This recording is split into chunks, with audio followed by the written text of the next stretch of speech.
Hello, আসসালামু আলাইকুম বন্ধুরা, সবাই কেমন আছো? আশা করি সবাই ভালো আছো। এখন আমি চলে আসলাম আমার ছেলের খাবার খাওয়ানোর জন্য দুপুরে। তো আমি আমার ছেলের জন্য দুপুরে খাবারটা বানাই একেবারে ঝোল খাবার। ঝোলটা এমনভাবে রান্না করি যাতে ওর খুব ভালো লাগে। আর আমি সবসময় ওর ঝোল খাবারটাই খাওয়ানোর চেষ্টা করি। বাচ্চা ও মানে শুধু ভাত খেতে পারে না, আর হলো শুকনো ভাতটা খেতে পারে না।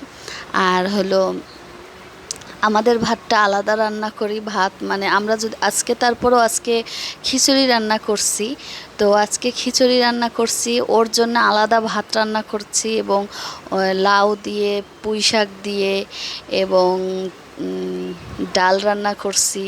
পুঁই শাক দিয়ে লাউ দিয়ে সব কিছু রান্না করে ওরে খাওয়াই নিলাম। এখন আমারটা খাবো, মানে অনেক খিদা লাগছে। রাত্রে মানে না খেয়ে থাকি, আমি ডায়েট করি।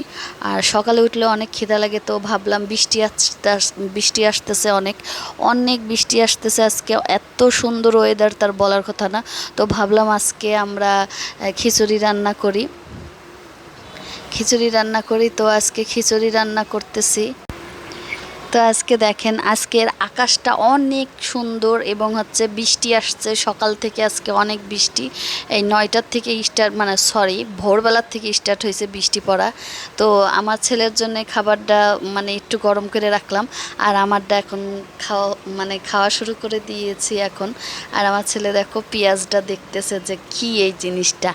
তো ভাতটা খেতে ভালো, কিন্তু একটু লবণ কম হয়েছে।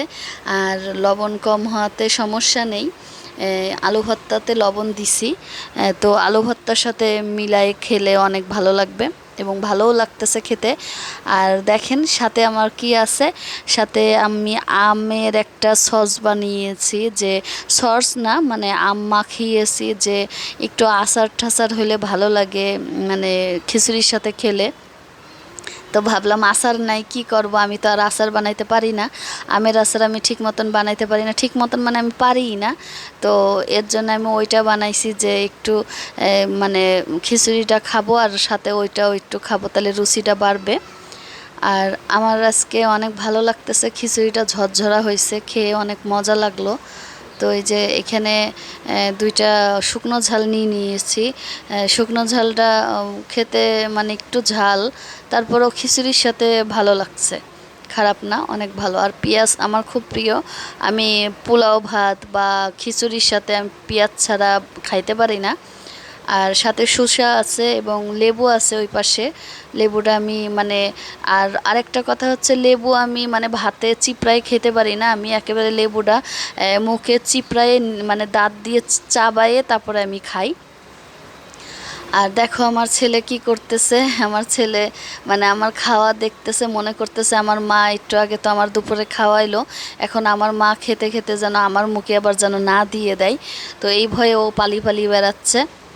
তো আজকে আমার খিচুড়িটা রান্না করলাম আপনাদের সাথে এর জন্য শেয়ার করতেছি, যে সবাই আজকে মানে মানে সকাল থেকেই মানে একটু একটু গন্ধ পাচ্ছি, মানে বাসা বাড়িতে সবার বাসার থেকেই মানে সেন্ট আসতেছে যে খিচুড়ি রান্নার, কারণ আজকে আকাশে প্রচুর মেঘলা এবং বৃষ্টি এসছে। তো এই কারণে সবার বাসায় মনে হয় খিচুড়ি হচ্ছে। তো আমার কাছে আজকে খিচুড়িটা অনেক ভালো লাগতেছে এবং সাথে এই আমের চাটনিটা অনেক ভালো লাগতেছে খেতে, একটু রুচি বাড়ার জন্য নিছি সাথে। তো আমি এখন খাই, মানে খাওয়ার সময় কথা বলতে বেশি ভাল লাগে না। তো আমি দেখেন এখন আমার ছেলের নাস্তা নিয়ে চলে আসলাম বিকালবেলা, এখন অনেক বিকাল হয়ে গেছে, মানে হালকা হালকা মাগরিবের আজান দিয়া দিয়া ভাব। তো এই টাইমটায় আমার ছেলের অনেক খিদা লাগছে, আমি বুঝতে পারিনি। তো ও দেখি এটা থুয়ে মানে একটু মানে আমি মানে ঠান্ডা করার জন্য থুই দিয়েছি, কিন্তু ওর এত পরিমাণ খিদা লাগছে যে ও মানে নিজে হাতেই খাওয়ার জন্য চেষ্টা করতেছে। তো আমার বাচ্চা নিজের হাতে খেতে পারে না, ও ঠিক মতন কথাও বলতে পারে না। আর কথা বলতে পারে না মানে চাইতে পারে না, এটা দাও ওইটা দাও, এগুলো বলতে পারে না, ইশারায় কথা বলে। তো সবাই দোয়া করবেন আমার বাচ্চার জন্য, ও যেন তাড়াতাড়ি কথা বলতে পারে। ওর বয়স এখন 4 বছর বয়স, এখনও কথা বলে না। একটু সবাই দোয়া করবেন আমার বাচ্চাটার জন্য। ওর এত খিদা লাগছে যে ও একা একাই মানে নিয়ে খেতে গেছে, কিন্তু ও পারলো না। ও তো কোনোদিন খায়নি, পারেনি, তো ফেলাই দিছে। তো অতটুকু আমি উঠাই আমি আবার ওর গালে দিয়ে দিলাম। ওর এত পরিমাণ খিদা লাগছে যে দেখেন, ওর অনেক খিদা লাগছে। আমি বুঝতে পারিনি যে আমার বাচ্চার এত খিদা লাগছে। দেখেন, ওর খাওয়ানোর পরে এখন আমি আমার নাস্তা মানে বিকালে আমি কিছু খাওয়ার কিছু পাইনি ঘরে। এখন কয়টা বাদাম পাইছি আর 1 কাপ চা বানাইলাম। তো চায়ের সাথেই বাদামটা খাবো আমি এখন। আর বাচ্চার খাওয়ানো হয়ে গিয়েছে।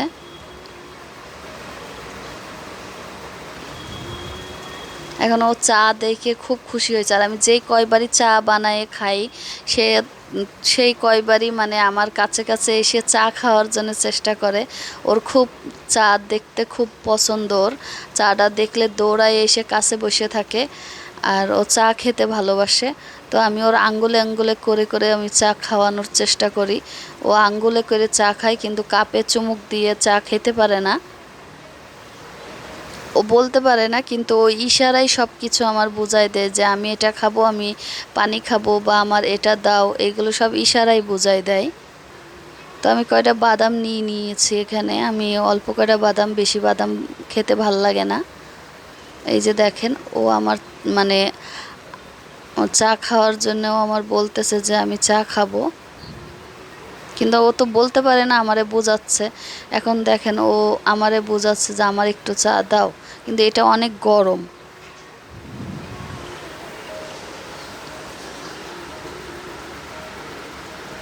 ও আঙ্গুলে করে খাওয়াই দিই। ও আঙ্গুলে করেই মানে এইভাবেই চা খায়। এইভাবে ছাড়াও গরম খেতে পারে না।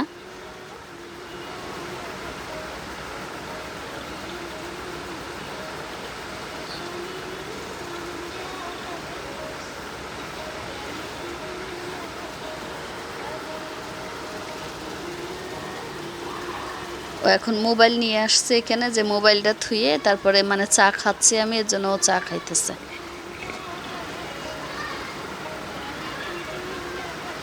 ওই যে আঙ্গুল মানে আমার হাতটা মানে ওই চায়ের ভিতরে দিয়ে দিল যে আমারে চা দাও। আমি যতক্ষণ চা খাইছি ততক্ষণই ওর আঙ্গুলে করে দিছে, ওর দিছে কামড় আমার হাতে।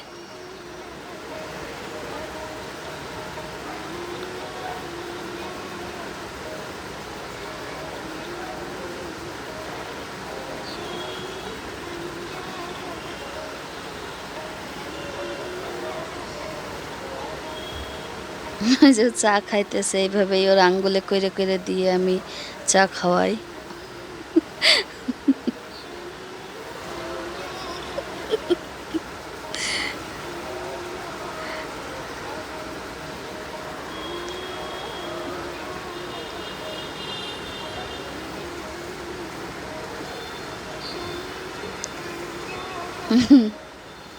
বলেন, এইভাবে কি ওর চা খাওয়ানো যায়? মানুষে এইভাবেই ও মানুষে খাই চুমুক দিয়ে, ও খাই হচ্ছে আঙ্গুল দিয়ে।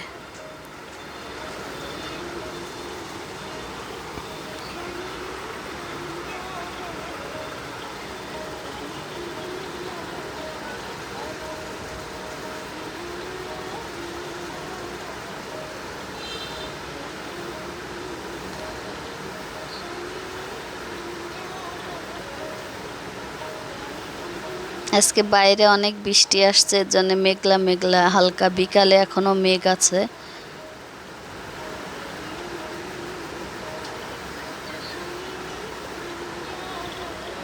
আর এখানে এই যে টক আম নিয়ে আসছে বাসায়। এখন রাত হয়ে গেছে, রাত 10টা বাজে। কয়টা বাজে এখন? হ্যাঁ, 10টা।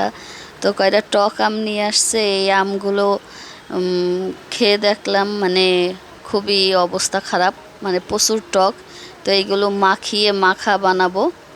তো ওই ভিডিওটাও আমরা দিব। মাখা বানাবো। এটা অনেক টক, এত টক তার বলার কথা না। তো এইভাবে খাওয়া যাবে না। আমি মনে করছিলাম যে খাওয়া যাবে, অনেক মিষ্টি মনে করছিলাম। কিন্তু অনেক মিষ্টি না।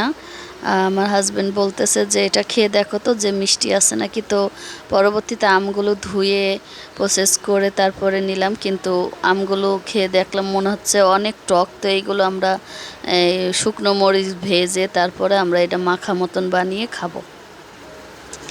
এই আম খাওয়া যাবে না। আর এগুলো হলো স্যাকারিন, মানে আম হচ্ছে বিচলির ভিতরে দিয়ে এইভাবে পাকিয়ে মানে বেচে, একেবারে গাছ পাকা আম না। এটা তো সিজনের কোনো আম না, এটা এমনি মানে পাকিয়ে তারপরে বেচতেছে লাভ করার জন্য। তো সবাই এমন আম না ইয়ে করাই ভালো।